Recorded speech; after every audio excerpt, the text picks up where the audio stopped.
प्रयोगासाठी वापरले जाणारे साहित्य: एक motor, 2 light, 2 cap, 2 battery, 4 elbow, 2 sticks, fan, लहान मोठ्या आकाराचे 5 पाईप, एक मोठा डब्बा, कॉटन, अगरबत्ती किंवा धूप व कागदाची फॅक्टरी. एक मोठा बॉक्स घ्यायचा.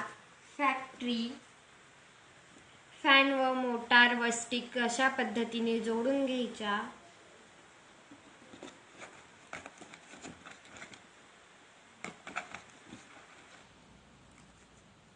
फॅनचं स्ट्रक्चर बनवलेल्या अशा पद्धतीने लावून घ्यायचं. एक पाईप व 2 एल्बो घ्यायचे, ते जोडून घ्यायचे व असे लावायचे. हे स्ट्रक्चर झालेलं आहे. त्यानंतर एक त्याला पाईप लावायचा व अजून एक एल्बो लावून घ्यायचा.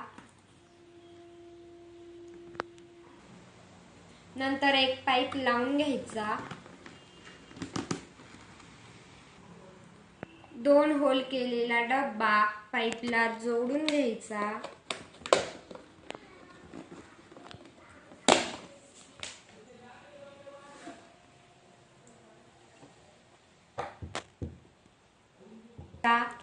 पाईप व एक छोटा पाईपचा तुकडा डब्याच्या होलात लावून घ्यायचा. त्याला एक एल्बो लावायचा. या पद्धतीने बॉटल अशी लावून घ्यायची व एल्बोला असे लावायचे. हे स्ट्रक्चर आपले तयार झालेले आहे. यानंतर आता एक छोटी क्लिप व लाईट जोडून घ्यायची. आता त्याला एक गट्टू लावायचा.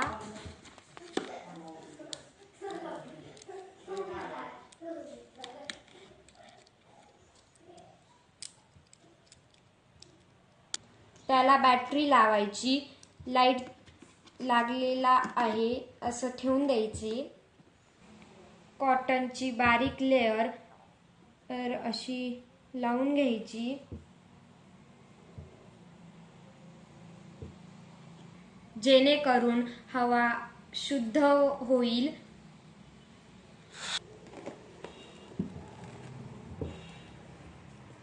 फॅनला लावलेला वायर बॅटरीला लावायच्या. आपण दुसरा लाईट घेतलेला होता तो डब्याच्या झाकणला लावायचा. झाकणामध्ये अगरबत्तीचा धूर केला. ते झाकण फॅक्टरीमध्ये ठेवायचे. कारखान्यासाठी कार्बन शुद्धीकरण मॉडेल तयार झालेले आहे. कारखान्यासाठी कार्बन शुद्धीकरण मॉडेल: ही धुराची वाटी आपण या फॅक्टरीमध्ये टाकून हा दरवाजा बंद करायचा. ही बॅटरी, फॅन चालू झाला. या पाईपच्या माध्यमातून हा धूर याच्यामध्ये जाईल. याच्यातून या कापसामुळे तो कार्बन शोषून घेईल व इथून तो शुद्ध होईल. हे बघा, इथे एवढा धूर साचलेला आहे तरीही इथून धूर येत नाही. याचा अर्थ की आपल्या हवा कार्बन शुद्धीकरण झालेली आहे. यासाठी कार्बन शुद्धीकरण मॉडेल: एक नवनिर्माण कार्बन शुद्धीकरण प्रणाली सादर करतो जी कारखान्यातील वायू प्रदूषण कमी करण्यात आणि पर्यावरण स्वच्छ करण्यात मदत करू शकते. आपण खरोखर कारखान्यातील प्रदूषण अतुलनीय कार्बन शुद्धीकरण तंत्रज्ञानावर एक प्रगती आहे जी उद्योगांच्या वायू प्रदूषण नियंत्रित करण्यात मदत करू शकते. कारखान्यातील प्रदूषण हा सर्वात मोठा पर्यावरणीय धोक्यांपैकी एक आहे. आपण अभिनव प्रकल्प, साध्य पण शक्तिशाली पद्धतीचा वापर करून कार्बन उत्सर्जन कसे शुद्ध करायचे हे ठरवते. हा उपाय जगभरातील उद्योगांपैकी एक आहे.